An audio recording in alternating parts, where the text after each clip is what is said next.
제36회 한국어 능력시험 2 듣기.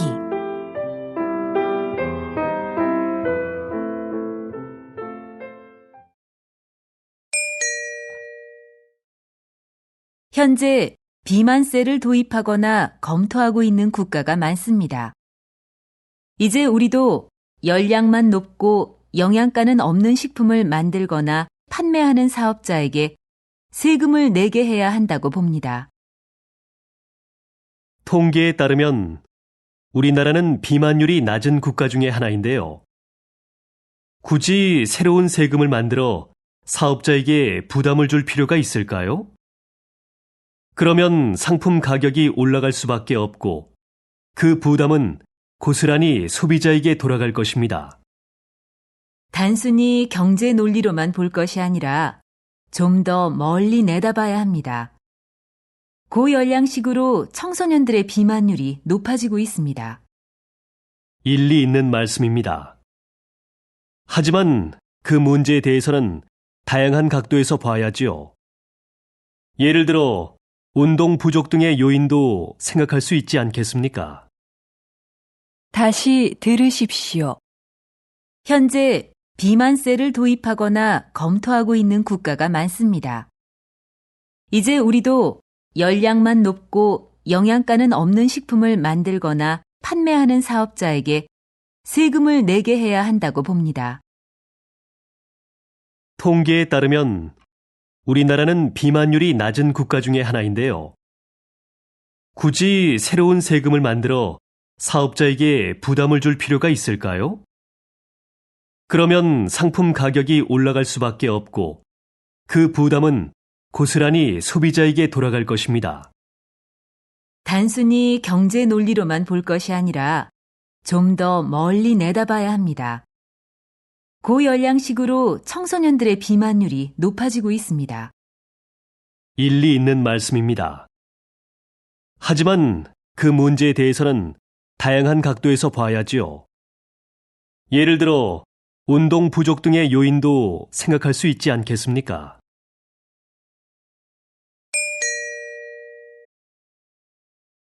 요즘 청결한 환경이나 생활 습관을 강조하는 사람들이 많습니다. 물론 깨끗한 환경에서 지내면 좋지요. 그런데 과연 좋은 점만 있을까요? 지나치게 깨끗해진 환경 때문에 오히려 세균에 대한 면역력을 잃어버리기 쉽지요. 우리 몸은 적당한 세균에 노출되어야 면역력이 길러지는데요. 일례로 태어난 지 2년 이내에 항균요법을 받은 아이들은 그렇지 않은 아이에 비해 피부병 발병률이 6배 높았다는 연구가 있습니다. 어렸을 때 적당히 먼지를 접촉해야 알레르기를 막아주는 면역력이 생긴다는 거죠. 청결도 중요하지만 조금은 지저분한 곳이 있어도 괜찮은 겁니다. 다시 들으십시오. 요즘 청결한 환경이나 생활 습관을 강조하는 사람들이 많습니다. 물론 깨끗한 환경에서 지내면 좋지요. 그런데 과연 좋은 점만 있을까요? 지나치게 깨끗해진 환경 때문에 오히려 세균에 대한 면역력을 잃어버리기 쉽지요. 우리 몸은 적당한 세균에 노출되어야 면역력이 길러지는데요. 일례로 태어난 지 2년 이내에 항균요법을 받은 아이들은 그렇지 않은 아이에 비해 피부병 발병률이 6배 높았다는 연구가 있습니다. 어렸을 때 적당히 먼지를 접촉해야 알레르기를 막아주는 면역력이 생긴다는 거죠.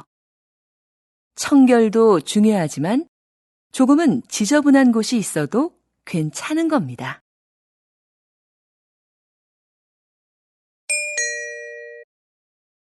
간담회에 참석해주신 여러분, 진심으로 환영합니다. 중소기업회 회장 김지호입니다. 오늘 이 간담회는 정부의 글로벌화 사업 계획에 중소기업의 참여를 부탁드리고자 마련된 자리입니다. 글로벌화 사업은 정부가 중소기업의 해외 진출과 수출 활성화를 위해 추진하는 사업입니다. 이 사업은 일자리 창출 및 수출 활성화를 통해 국내 경제를 안정시키는 데 기여할 것으로 기대됩니다. 또한 대기업 주도의 수출 환경을 바꾸는 계기도 될 것이라고 봅니다. 여러분의 적극적인 참여를 기대하겠습니다. 다시 들으십시오.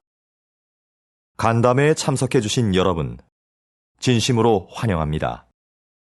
중소기업회 회장 김지호입니다. 오늘 이 간담회는 정부의 글로벌화 사업 계획에 중소기업의 참여를 부탁드리고자 마련된 자리입니다. 글로벌화 사업은 정부가 중소기업의 해외 진출과 수출 활성화를 위해 추진하는 사업입니다. 이 사업은 일자리 창출 및 수출 활성화를 통해 국내 경제를 안정시키는 데 기여할 것으로 기대됩니다.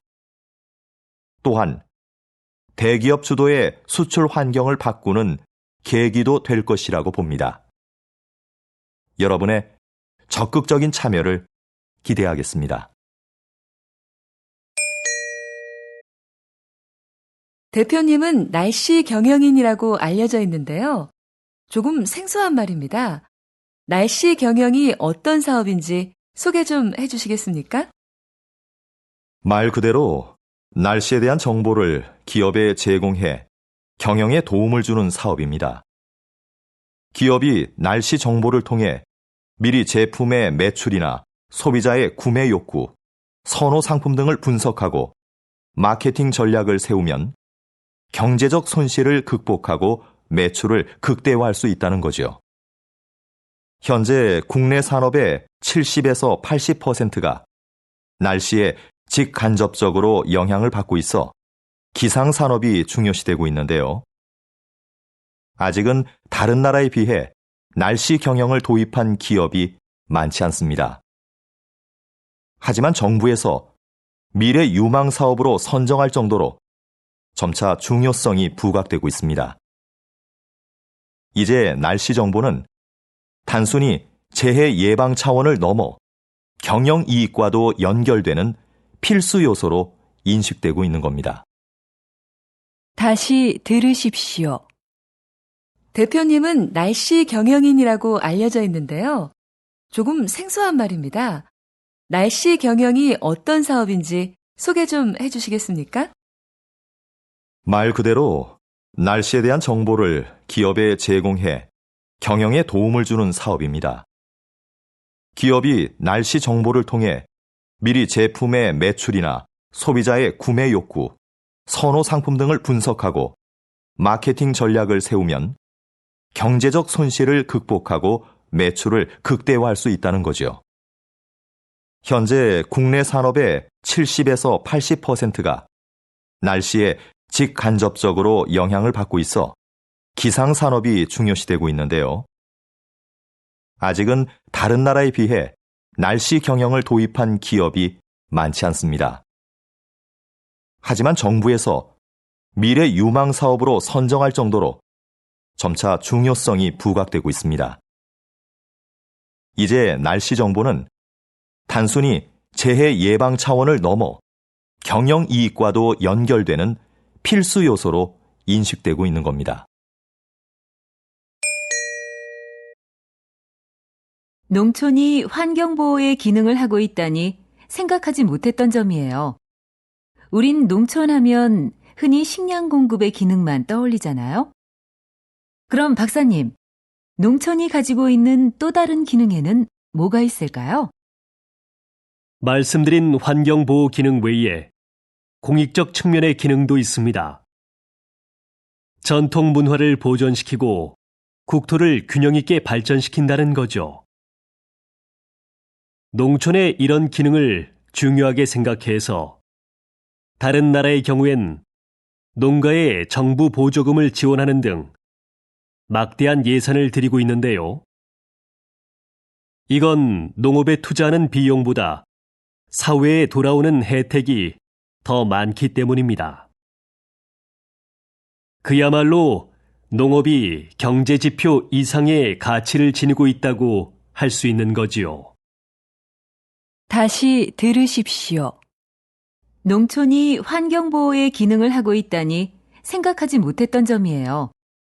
우린 농촌 하면 흔히 식량 공급의 기능만 떠올리잖아요. 그럼 박사님, 농촌이 가지고 있는 또 다른 기능에는 뭐가 있을까요? 말씀드린 환경보호 기능 외에 공익적 측면의 기능도 있습니다. 전통 문화를 보존시키고 국토를 균형 있게 발전시킨다는 거죠. 농촌의 이런 기능을 중요하게 생각해서 다른 나라의 경우엔 농가에 정부 보조금을 지원하는 등 막대한 예산을 들이고 있는데요. 이건 농업에 투자하는 비용보다 사회에 돌아오는 혜택이 더 많기 때문입니다. 그야말로 농업이 경제지표 이상의 가치를 지니고 있다고 할 수 있는 거지요. 여러분, 모나리자 미소의 법칙을 들어본 적이 있나요? 과학자들의 분석에 따르면 모나리자의 미소에는 83%의 행복감에 17% 정도의 두려움과 분노도 담겨 있다고 합니다. 이를 모나리자 미소의 법칙이라고 하는데요. 이 비율이 모나리자를 사랑받게 하는 이유라고 합니다. 우리의 삶도 마찬가지인 것 같습니다.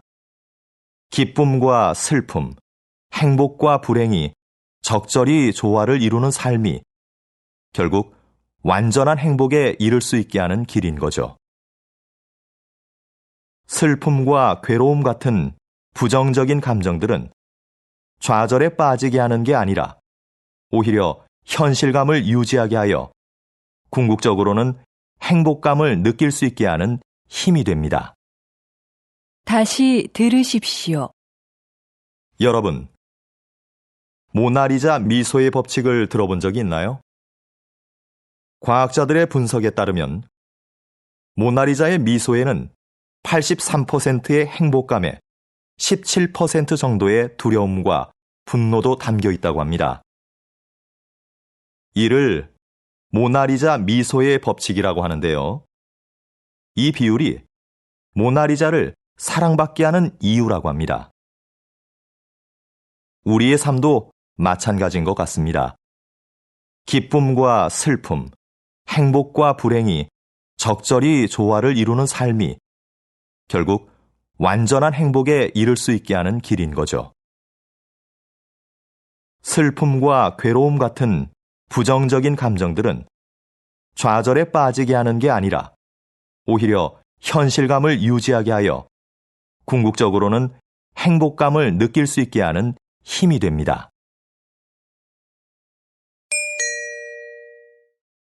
여기 보시는 해마는 수컷이 새끼를 낳습니다. 아주 특이하죠? 수컷의 배를 보면 캥거루와 비슷한 주머니가 있는데요. 주머니 내부에는 알들을 양육하는 데 필요한 혈관들이 가득합니다. 수컷 해마는 알을 가진 암컷을 만나 이 주머니에 알을 받아야 합니다. 암컷의 선택을 받기 위해 헛배를 부풀려 크기를 과시하기도 하죠. 일단 알을 받는 데 성공하면 아빠가 될 해마는 불룩해진 배를 가지고 헤엄쳐 가버립니다. 1, 2개월 후 해마는 수십에서 수백 마리의 어린 해마들을 낳는데요. 꼬리부터 톡톡 튀어나오는 모습이 정말 신기합니다. 주머니를 비틀어 짜는 듯한 행동으로 출산을 다 하고 나면 아빠 해마는 지쳐버립니다. 다시 들으십시오. 여기 보시는 해마는 수컷이 새끼를 낳습니다. 아주 특이하죠? 수컷의 배를 보면 캥거루와 비슷한 주머니가 있는데요. 주머니 내부에는 알들을 양육하는 데 필요한 혈관들이 가득합니다. 수컷 해마는 알을 가진 암컷을 만나 이 주머니에 알을 받아야 합니다. 암컷의 선택을 받기 위해 헛배를 부풀려 크기를 과시하기도 하죠. 일단 알을 받는 데 성공하면 아빠가 될 해마는 불룩해진 배를 가지고 헤엄쳐 가버립니다. 1, 2개월 후 해마는 수십에서 수백 마리의 어린 해마들을 낳는데요. 꼬리부터 톡톡 튀어나오는 모습이 정말 신기합니다. 주머니를 비틀어 짜는 듯한 행동으로 출산을 다 하고 나면 아빠 해마는 지쳐버립니다. 진정한 친구가 3명만 있어도 성공한 인생이라는 말이 있죠? 그만큼 우리는 절친한 관계를 중요하게 여깁니다. 반면 그냥 아는 사이, 즉 유대 관계가 약한 사람들에 대해서는 그다지 중요하게 보지 않습니다. 그런데 때로는 그렇지 않은 상황이 있습니다. 외부 세계와 소통하고 정보를 교환할 때는 오히려 약한 유대 관계가 결정적 역할을 할 확률이 높거든요. 실제로 직장인들의 취업 경로에 대한 조사 자료를 보면 개인적인 접촉으로 직장을 구한 사람 중에서 자주 만나는 친구로부터 정보를 얻었다는 사람은 14%에 불과했습니다. 나머지 86%는 가끔 만나는 사람이나 아주 드물게 만나는 사람에게서 정보를 얻었다는 것이죠. 다시 들으십시오. 진정한 친구가 3명만 있어도 성공한 인생이라는 말이 있죠? 그만큼 우리는 절친한 관계를 중요하게 여깁니다. 반면 그냥 아는 사이, 즉 유대 관계가 약한 사람들에 대해서는 그다지 중요하게 보지 않습니다. 그런데 때로는 그렇지 않은 상황이 있습니다. 외부 세계와 소통하고 정보를 교환할 때는 오히려 약한 유대 관계가 결정적 역할을 할 확률이 높거든요. 실제로 직장인들의 취업 경로에 대한 조사 자료를 보면 개인적인 접촉으로 직장을 구한 사람 중에서 자주 만나는 친구로부터 정보를 얻었다는 사람은 14%에 불과했습니다. 나머지 86%는 가끔 만나는 사람이나 아주 드물게 만나는 사람에게서 정보를 얻었다는 것이죠.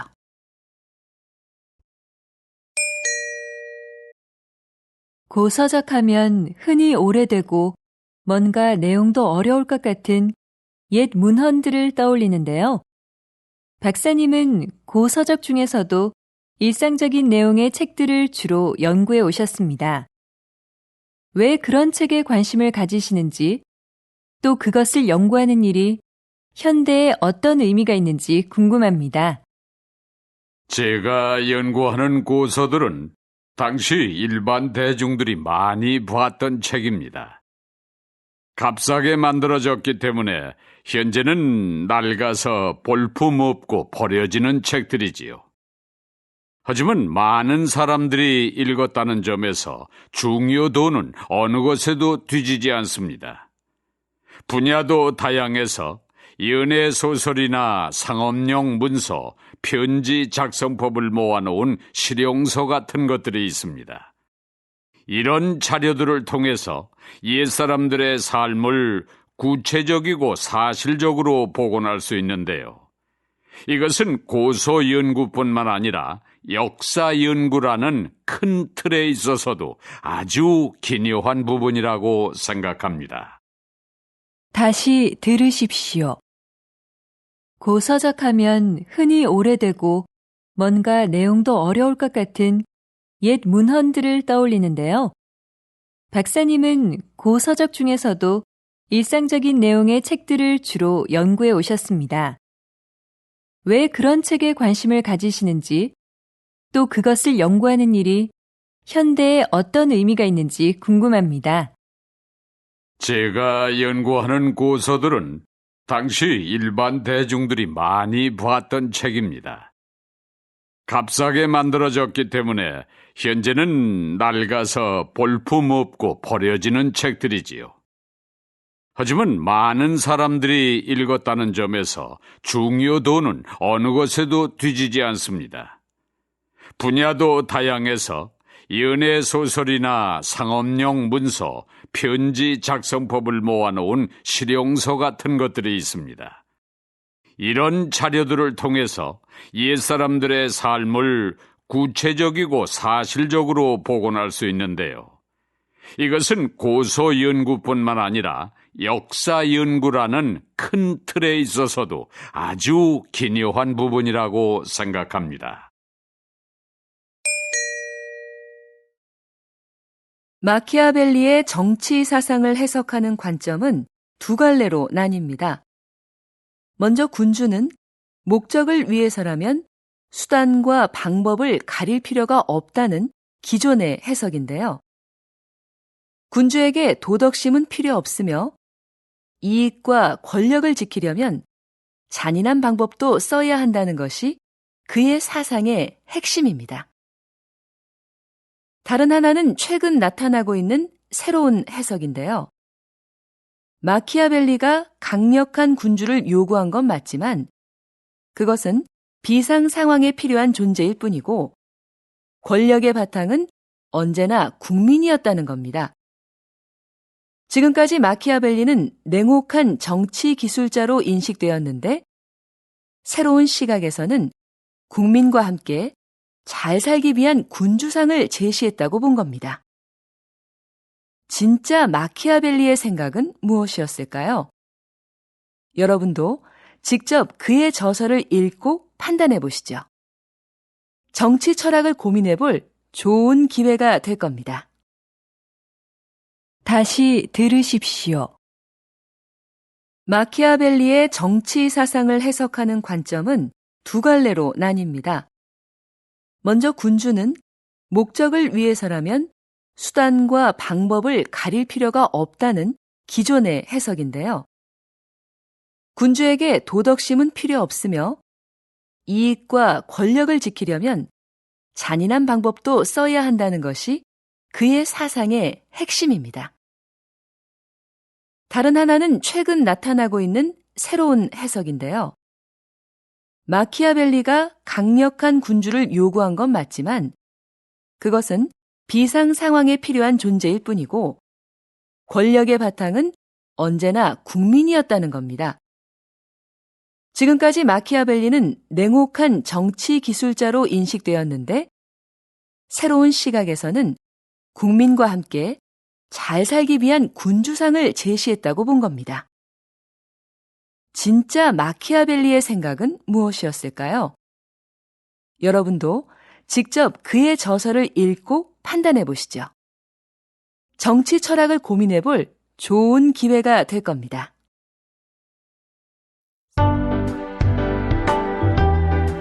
수고하셨습니다. 듣기 시험이 끝났습니다.